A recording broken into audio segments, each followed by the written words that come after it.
Thanks, Jackie. We'll see you soon. It's a one-of-a-kind of event that's happening soon. Soteria's upcoming 20th anniversary celebration and artisan auction. And Jerry Blassingame is here to tell us what that event means, what it's all about. The program is really fascinating. The first time I met you guys, I heard a little bit of the story, and I knew it was something that we wanted to share with our audience. Thank you so much for being here with us. Yeah, thank you for having me. So let's start with the name Soteria. What does that mean? Soteria is the Greek word for salvation. And salvation, and that is exactly what you're doing. I was on your website earlier and I saw this and it kind of boiled it down for me. You guys say, having been incarcerated is much like the old chipped and broken wood that we salvage. We work to reclaim our lives as we transform wood from something discarded into something new, something beautiful and useful that has purpose. Yes. So what made you want to do this? It's a very personal thing for you. Yes, this is very personal. In 1995, I was sentenced to 20 years in prison for a drug conviction. And so while I was in, there were other men like me who were smart, brilliant, but they were serving time. And I knew when I got out, I was going to need somewhere to live, I was going to need a job and employment and things like that. And so I just wrote down what I was going to do, not only to help myself, but other people. So when I was released in 1999, Soteria Community Development Corporation was born. And I did it to house men who were getting out, to help them find jobs, and also their families as well.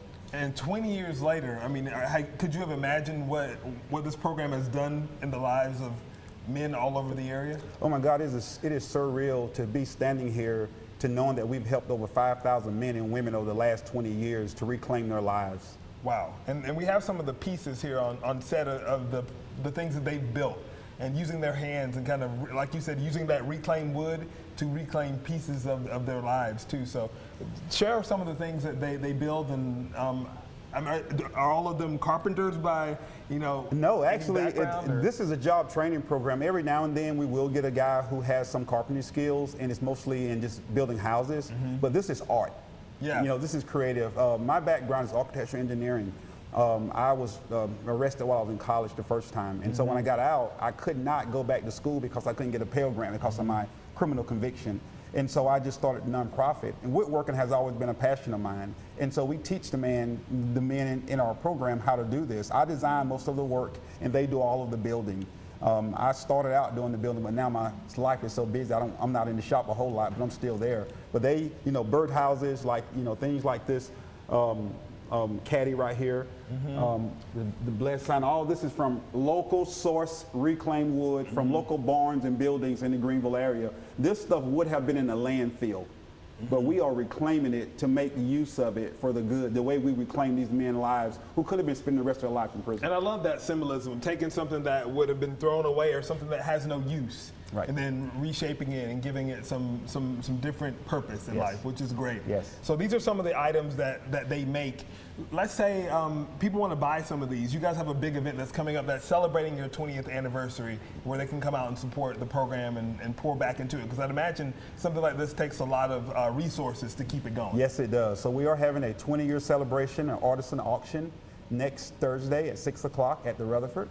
And we will have a live auction, and these items will be at the silent auction. We'd love for people to come out to support our cause. Are you looking for opportunities for people out there? Maybe they're men that are carpenters, they're home builders, they have different carpentry skills, or looking for a way to pour back into a community. Will you take them as volunteers? Are there ways for them to be involved as well? Yes, most definitely. We would love to have people who have a skill set to come train men, mentor.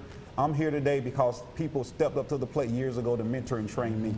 And I was talking to you about this off camera, about how cool it must be for you when you see a man or a woman coming into this program thinking that their life can't have any meaning after what they've done, their past, and then seeing them, weeks, months, years later, and seeing how their life has changed. I imagine that's a personal sense of value. Oh, most definitely. I don't ever wake up in the morning dreading my day. This morning I was talking to one of the men in our program. He said, "Jerry, I'm 51 years old and I never had a bank account. This is the first time in my life I've had a bank account. I am so blessed." Wow. And the things we take for granted, having a bank account. We complain about how much money is or isn't in our bank account, but someone just wants a bank account. Exactly. And everyone makes unfortunate decisions. It's about how you recuperate and resources that you get to be able to move forward from there. So, what is the website, in case people want to find out more information about this event or the organization? Yes, it's soteriacdc.org.